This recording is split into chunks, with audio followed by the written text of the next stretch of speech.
اعوذ باللہ من الشیطان الرجیم بسم اللہ الرحمن الرحیم۔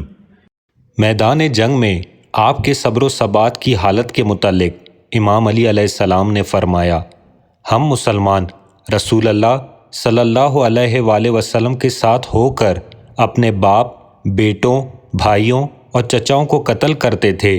اس سے ہمارا ایمان بڑھتا تھا، اطاعت اور راہ حق کی پیروی میں اضافہ ہوتا تھا اور کرب و عالم کی سورشوں پر صبر میں زیادتی ہوتی تھی اور دشمنوں سے جہاد کرنے کی کوششیں بڑھ جاتی تھی۔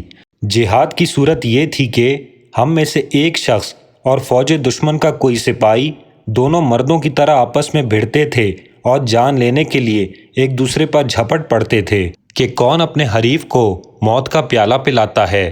کبھی ہماری جیت ہوتی تھی اور کبھی ہمارے دشمن کی۔ چنانچہ جب خداوند عالم نے ہماری نیتوں کی سچائی دیکھ لی تو اس نے ہمارے دشمنوں کو رسوا و ذلیل کیا اور ہماری نصرت و تائید فرمائی، یہاں تک کہ اسلام سینہ ٹیک کر اپنی جگہ پر جم گیا اور اپنی منزل پر برقرار ہو گیا۔ خدا کی قسم، اگر ہم بھی تمہاری طرح کرتے تو نہ کبھی دین کا ستون گڑتا اور نہ ایمان کا تنا بر کو بار لاتا۔ خدا کی قسم، تم اپنے کیے کے بدلے میں دودھ کے بجائے خون دو گے اور آخر تمہیں ندامت و شرمندگی اٹھانا پڑے گی۔ اس خطبے کا پس منظر کچھ یوں ہے کہ جب حضرت ابو بکر کے صاحبزادے محمد ابن ابی بکر معاویہ کے ساتھیوں کے ہاتھوں شہید کر دیے گئے تو معاویہ نے عبداللہ ابن عامر حضرمی کو بصرہ کی طرف بھیجا تاکہ اہل بصرہ کو پھر سے قتل عثمان کے انتقام کے لیے آمادہ کریں۔ چنانچہ بیشتر اہالی بصرہ اور خصوصاً بنی تمیم کا طبعی رجحان حضرت عثمان کی طرف تھا، چنانچہ وہ بنی تمیمی کے ہاں آ کر رہائش پذیر ہوا۔ یہ وہ زمانہ تھا کہ والی بصرہ عبداللہ ابن عباس زیاد ابن عبید کو قائم مقام بنا کر محمد ابن ابی بکر کی تعزیت کے لیے امام علی علیہ السلام کے پاس کوفہ گئے ہوئے تھے۔ جب بصرہ کی فضا بگڑنے لگی تو زیاد ابن عبید نے امیر المومنین امام علی علیہ السلام کو تمام واقعات کی اطلاع دی۔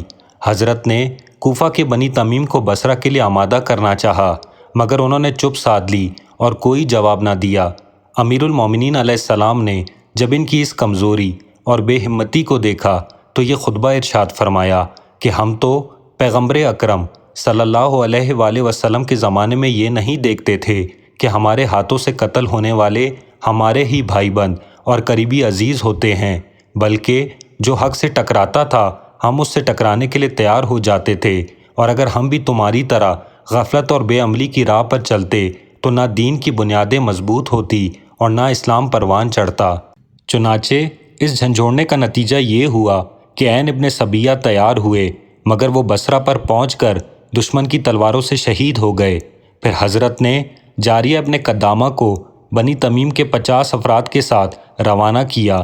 انہوں نے اپنے قوم قبیلے کو سمجھانے بجھانے کی سرتوڑ کوششیں کی، مگر وہ راہ راست پر آنے کے بجائے گالم گلوچ اور دست درازی پر اتر آئے تو جاریہ نے زیاد اور بنی اسد کو اپنی مدد کے لیے پکارا۔ ان کے پہنچتے ہی عبداللہ ابن عامر حضرمی اپنی اپنی جماعت کو لے کر نکل آیا۔ دونوں طرف سے کچھ دیر تک تلواریں چلتی رہی۔ آخر ابن حضرمی 70 آدمیوں کے ساتھ بھاگ کھڑا ہوا اور سبیل سعدی کے گھر میں پناہ لی۔ جاریہ کو جب کوئی چارہ نظر نہ آیا تو انہوں نے اس کے گھر میں آگ لگوا دی۔ جب آگ کے شعلے بلند ہوئے تو وہ سراسیمہ ہو کر بچنے کے لیے ہاتھ پیر مارنے لگے، مگر فرار میں کامیاب نہ ہو سکے۔ کچھ دیوار کے نیچے دب کر مر گئے اور کچھ قتل کر دیے گئے۔